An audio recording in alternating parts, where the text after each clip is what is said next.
No olvides que puedes seguirme en mis redes sociales, en la descripción del vídeo encontrarás el enlace.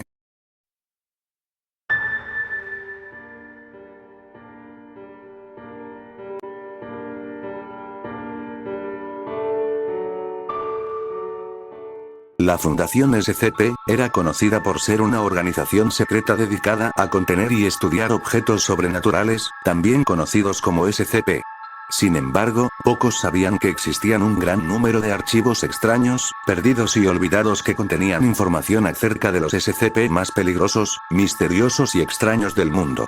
Como cualquier día, el agente Epsilon 12 se encontraba revisando en el almacén abandonado hasta que descubrió un archivo olvidado en un almacén. Al abrir el archivo, este contenía poca información del SCP, pero la suficiente para entender que se trataba de algo muy peligroso. El SCP, conocido como el Devorador de Realidades, era un ente capaz de consumir nuestra propia realidad, incluso aquellas que se encuentran fuera de nuestro alcance, provocando que en cada una de ellas se generen agujeros negros en el espacio-tiempo. A medida que el agente Epsilon 12 continuaba leyendo el archivo, comenzó a sentir un síntoma que ni siquiera él mismo pudo entender. Era como si su cuerpo se encontrara aquí, pero su mente parecía colapsar, provocando esa sensación de desrealización. Miraba estupefacto cómo el mundo se empezaba a desmoronar y distorsionar en una masa de caos y repulsión a su alrededor, consumido por sus propios miedos y la idea de ser el siguiente intento escapar. Sin embargo, no importaba a dónde iba, la realidad de ese mundo donde él se encontraba se estaba fragmentando poco a poco, y en su desesperación por huir solo terminó por encontrarse con eso, el Devorador de Realidades. El ente que se encontraba al frente, miraba al agente Epsilon 12, con una mirada vacía sin expresión alguna, mientras solo le decía: "Tu realidad es mía ahora".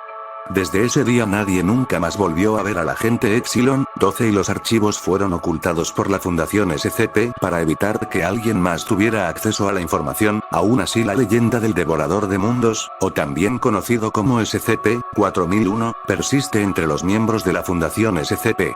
Algunos han intentado, sin éxito, encontrar los archivos del SCP-4001, pero si algo estoy seguro, es que si alguien lo logra encontrar estará condenado. El Devorador de Realidades sigue allá afuera, y espera solo el momento de su próxima víctima para consumir su realidad.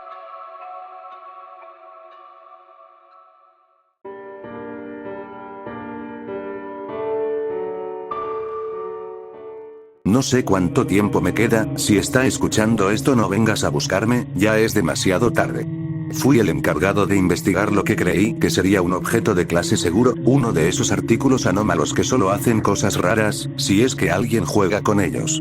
Pero esto no tiene la menor pinta de ser seguro, debido a que esa maldita cosa es la encarnación del sufrimiento. Me arrepiento de haberme puesto esa cosa. Era una vieja faja de cuero de color negro, desgastada por el tiempo, hebillas oxidadas y símbolos grabados en la parte interior. La llamaban SCP-1899, la cintura del castigo.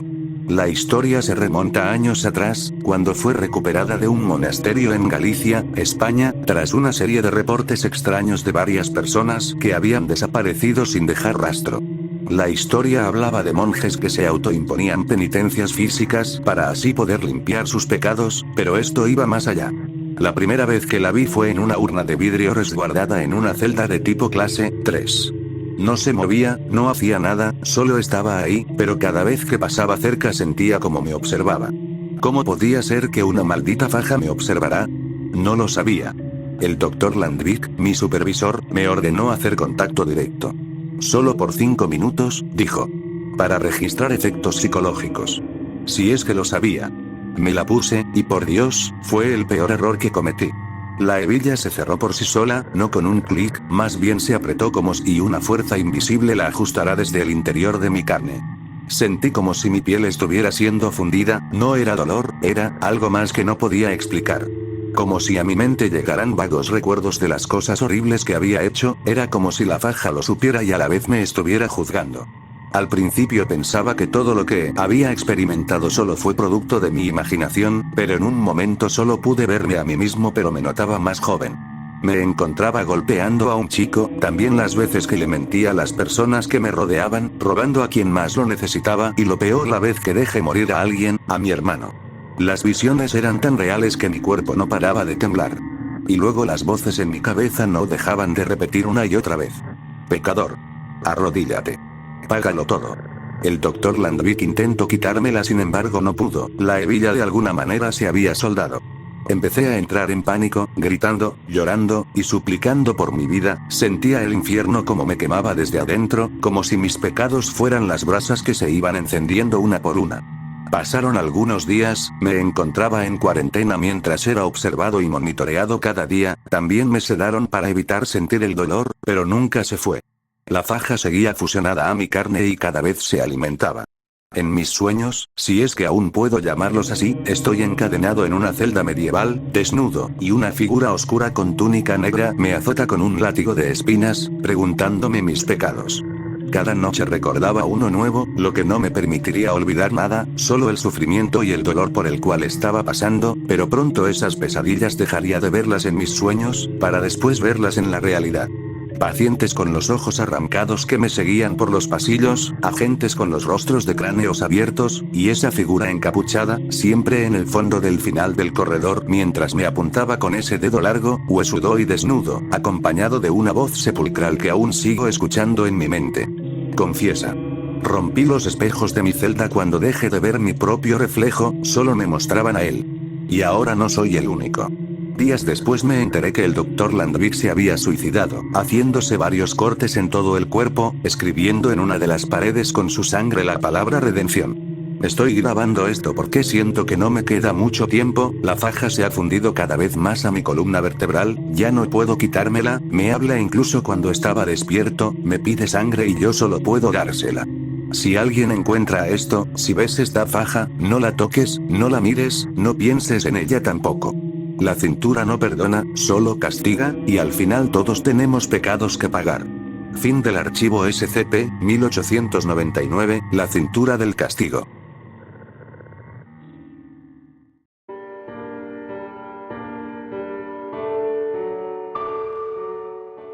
Nunca planeé vivir lo suficiente como para contar lo siguiente. Pero a veces lo más aterrador no siempre será morir, más bien será sobrevivir. Fui parte del grupo de investigación de biología asignado a SCP-682. No al equipo de contención, más bien mi trabajo era más simple, estudiar los fragmentos del tejido recolectado durante los miles de experimentos fallidos para destruirlo. Restos que parecían ser inofensivos y sin vida alguna, o más bien eso parecía. Nos entregaron una muestra del tejido que se había desprendido durante un enfrentamiento contra SCP-682, trozos de carne chamuscada, lleno de cicatrices. Muerta, fue lo que nos dijeron. Totalmente inactiva. Pasé varias semanas estudiándola, la piel parecía estar mutando lentamente bajo el microscopio, como si de alguna manera esta reaccionara ante mi presencia. Recuerdo que por la emoción incluso le avisé a mis superiores. Sin embargo me dijeron que estaba viendo cosas, que era un efecto postraumático por el tiempo de exposición constante al ambiente de la celda de contención, incluso los rumores de que me había vuelto loco empezaron a circular por toda la fundación. Pero una noche, la carne me habló, no con palabras, más bien imágenes y recuerdos que llegaban de golpe a mi mente. Vi la celda. Vi los experimentos. Vi a mis compañeros, y me vi a mí mismo. Como si la carne recordara haber sido de algo mucho más grande, de un tono rabioso e inmortal. Como si, aún separada del cuerpo principal, conservara conciencia propia. Conciencia y odio.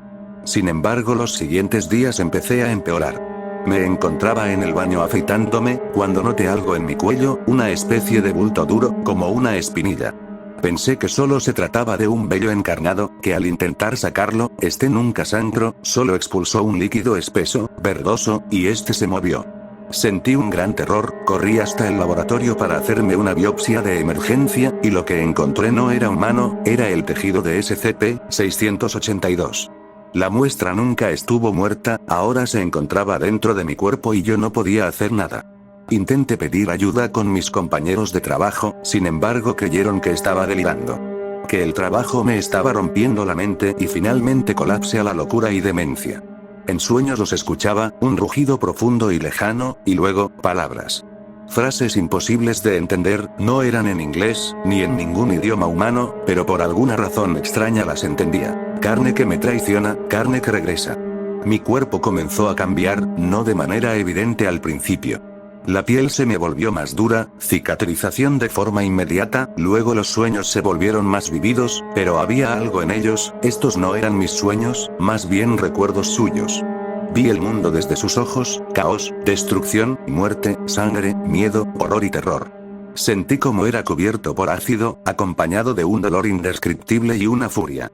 Pero entendí que no era miedo, era más bien algo puro, primal, incontenible.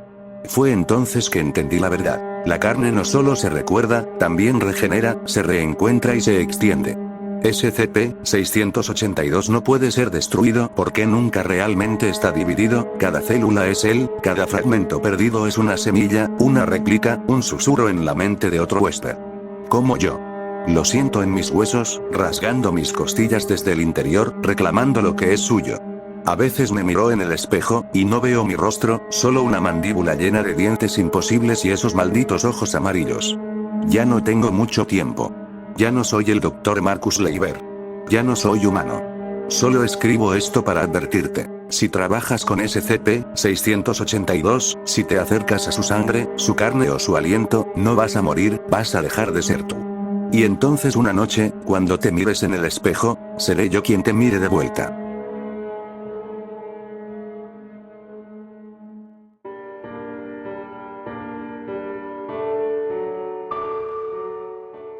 El miedo no se mide por lo que se ve, sino por lo que se limpia.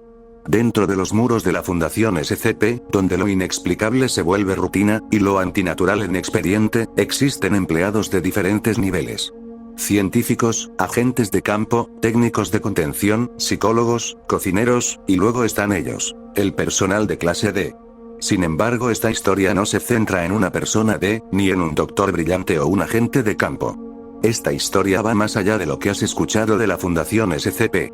Su nombre era Héctor Ramírez, de mantenimiento general del sitio 17.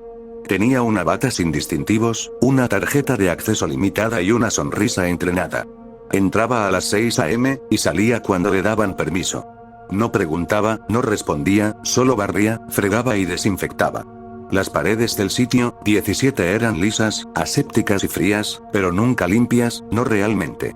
Detrás de cada puerta de seguridad, había horrores esperándolo, objetos que memorizaban y sus pensamientos, seres que imitaban tu voz, esculturas que quebraban sus cuellos en un parpadeo, pero cuando algo salía mal, no eran los científicos los que limpiaban los restos. Era el personal de limpieza como Héctor. El primer día que supo que algo andaba mal fue cuando ingresó a una de las celdas de un SCP, sin saber que la cosa aún continuaba allí adentro, había sangre, tripas y ojos. Cientos de ellos pegados a la pared, mientras todos miraban a Héctor, no fue hasta que uno de ellos parpadeó. A pesar del gran miedo que lo carcomía por dentro, él nunca dijo nada. Lo peor de la Fundación no es lo que ven las personas de limpieza, más bien es lo que te dejan ver y nunca te explican, porque en la Fundación, el silencio es parte del contrato. Los turnos cada vez se hacían más pesados, a veces limpiaba habitaciones donde el aire zumbaba como si de alguna manera una frecuencia inaudible le taladrara el alma.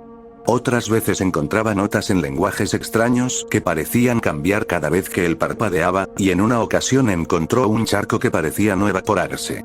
En las semanas siguientes comenzó a tener pesadillas, sueños en los que él parecía verse en tercera persona, sin embargo nadie lo ayudó, nadie podía ayudarlo. Porque en la Fundación, los informes se llenan, los datos se almacenan y los humanos se olvidan. Literalmente Héctor recordaba que en su contrato firmó un documento que decía que cualquier memoria anómala sería purgada periódicamente. Y un día solo despertó en su cama, sin recordar nada de lo que había hecho la semana pasada, solo tenía un vago olor a quemado en sus uñas, y varias cicatrices nuevas en su espalda. Aún recuerdo ese día, cuando se encontraba fregando el ala de contención de alto riesgo, el generador había fallado, provocando un apagón total y con ello un silencio sepulcral.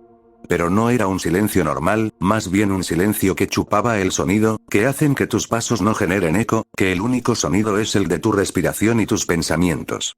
Fue cuando sintió la presencia antes de verla, un susurro que no era un idioma, una masa en movimiento apenas visible, moviéndose en la esquina de su visión.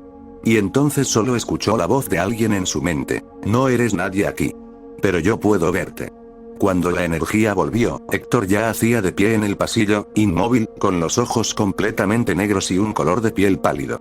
No fue hasta 2 horas después que lo encontraron, con el trapeador en sus manos y sangre en sus zapatos. Nadie se atrevió a preguntar qué fue lo que había pasado, solo enviaron a evaluación psiquiátrica, y lo regresaron a su puesto al día siguiente. Porque en la Fundación SCP la cordura es reemplazable. Los siguientes días Héctor dejó de dormir, cada vez que cerraba sus ojos se encontraba en esa pesadilla, en esos pasillos sin fin, rodeado de puertas que no llevaban a ningún lugar y una figura al final que siempre parecía estar observándolo. Siguió limpiando, siguió olvidando, siguió escuchando su nombre detrás de las cámaras de seguridad. Hasta que finalmente un día dejó de ir al trabajo, y nadie nunca más preguntó por él, solo trajeron a otro Héctor más joven y más fresco, con una sonrisa entrenada. Porque en la Fundación SCP nadie de nosotros es importante, todos somos prescindibles, y cuando miras demasiado al tiempo del abismo, el abismo te asigna un turno de noche.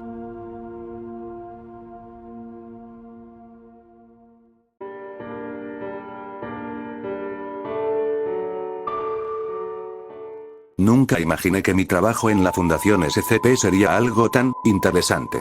Me habían asignado el turno de noche en el sitio 17, un lugar donde se almacenaban los objetos más peligrosos del mundo. Mi tarea era simple: vigilar las cámaras de seguridad y asegurarme que todo estuviera en orden. La noche fue tranquila, como siempre lo recordaba, revisé las cámaras, hice mis rondas y me detuve a tomar un café en el área de descanso. Fue entonces cuando lo vi, pensaba que se trataba de una sombra o incluso de un mismo reflejo, pero luego me di cuenta que se trataba de algo aún más extraño. En la cámara de seguridad, en el pasillo número 3, vi a una criatura que nunca había visto antes. Su aspecto se asimilaba al de un humano, si es que así se le podía decir. Era muy alto, su cuerpo era delgado y la cabeza, era entre una mezcla humana y algo más que no era capaz de poder describir. Sus ojos brillaban con una intensidad en la oscuridad, y su piel parecía estar en constante movimiento, como si de alguna manera estuviera viva. Quedé paralizado, sin saber qué podía hacer. La criatura se movía lentamente como si estuviera explorando los pasillos. De repente se detuvo frente a una puerta, vi cómo entraba a la habitación y desaparecía de mi vista. Sentí un escalofrío que recorrió toda mi espalda. ¿Qué era esa cosa? ¿Por qué se encontraba en el sitio 17? Me di cuenta que había visto algo que nunca debí ver. La Fundación SCP tenía reglas muy estrictas y yo acababa de romperlas. Intenté olvidarlo pero no pude. Cada vez que cerraba los ojos miraba la imagen de esa criatura en mi mente. Me pregunté si alguien más la había visto, si alguien sabía lo que era. Decidí investigar un poco, a ver si podía encontrar información sobre la criatura, y así fue. Cuando descubrí la verdad quedé horrorizado por lo que había encontrado. La criatura, o más bien SCP-173, era un objeto de clase Euclid que se consideraba altamente peligroso. Según los informes del archivo, SCP-173 era capaz de cambiar de forma y de tamaño, y podía matar a cualquier persona que fuera capaz de mirarlo a los ojos. Sentí el sudor frío recorrer mi espalda. Había visto a SCP-173, y estaba vivo. ¿Qué significa esto? ¿Estaba en peligro? No lo sabía, tampoco tenía idea de qué debía hacer ahora, así que cuando caí más en mi desesperación decidí hablar con mi supervisor. Cuando le conté lo que me había sucedido, su expresión cambió, adquiriendo un tono de piel pálido. Me dijo que había cometido un grave error, y debía ser sometido a un tratamiento de amnesia para olvidar lo que había visto. Aún así me negué, solo quería saber más acerca de SCP-173 y por qué se encontraba en el sitio 17. Mi supervisor me miró con una expresión seria, advirtiendo que no podía saber más de SCP-173, debido a que era por mi propio bien. La Fundación tiene sus razones para mantener en secreto todo acerca de SCP-173, no puedes hablar con nadie sobre esto, fueron las palabras que me dijo. Me sentí confundido y a la vez aterrado. ¿Qué estaba pasando? ¿Por qué la Fundación estaba tan interesada en mantener en secreto a SCP-173? Decidí investigar más a fondo a pesar de las advertencias de mi supervisor. Sin embargo, antes de que pudiera hacerlo, me llevaron a una habitación y me sometieron a un tratamiento de amnesia. Después de eso todo se volvió negro. Cuando desperté no recordaba nada. Mi supervisor me dijo que había sufrido un accidente y debía tomarme un tiempo para poder recuperarme. Me sentí confundido pero no recordaba nada de lo que había pasado, pero desde hace unos días empecé a notar que alguien me vigila. Alguien que no debería estar aquí. Alguien que pensé que había olvidado.